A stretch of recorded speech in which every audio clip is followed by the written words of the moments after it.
চনৰ 10 জুন তাৰিখটো মই আৰম্ভৰ দিন আছিলে আৰু মোৰ জীৱনৰ প্ৰথম দিন আছিলে আৰু লাষ্টত মোৰ সেই জীৱনৰ শেষ মুহূৰ্তৰ দিনটো আছিলে মোৰ জীৱনত দাগ লাগি যোৱা এটা ঘটনা, যিটো মই জীৱনত পাহৰিব নোৱাৰোঁ। সেই তাৰিখটো আছিলে 2019 চনৰ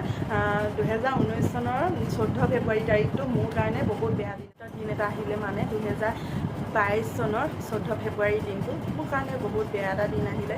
সেইটো দিনত মানে মই নিজে ভাঙি পৰিছিলোঁ আৰু মই কি কৰিছোঁ, মই কি নাই কৰা, মই একো অনুভৱেই কৰিব পৰা নাছিলোঁ। আৰু তাৰ পাছৰ পৰা মোৰ সেই চনকেইটা মানে মই সেই চনটো যদি তাৰিখটো আহে নহয় 14 ফেব্ৰুৱাৰী তাৰিখটো, মোৰ বহুত বেয়া লাগে। কাৰণ 14 ফেব্ৰুৱাৰী তাৰিখটো মোৰ এটা ডাঙৰ ঘটনা ঘটি গ'ল জীৱনৰ লগত। সেই জীৱনৰ লগত ঘটনাটো মই কেতিয়াও পাহৰিব নোৱাৰোঁ আৰু কেতিয়াও ভুলক্ৰমে মই জীৱনৰ শেষ মুহূৰ্তলৈকে মোৰ যেতিয়া শেষ চাচ চলি থাকিব তেতিয়ালৈকে মই সেই তাৰিখটো মই বহুত মানে নফৰতৰ তাৰিখ হৈ গ'ল মোৰ সেই দিন।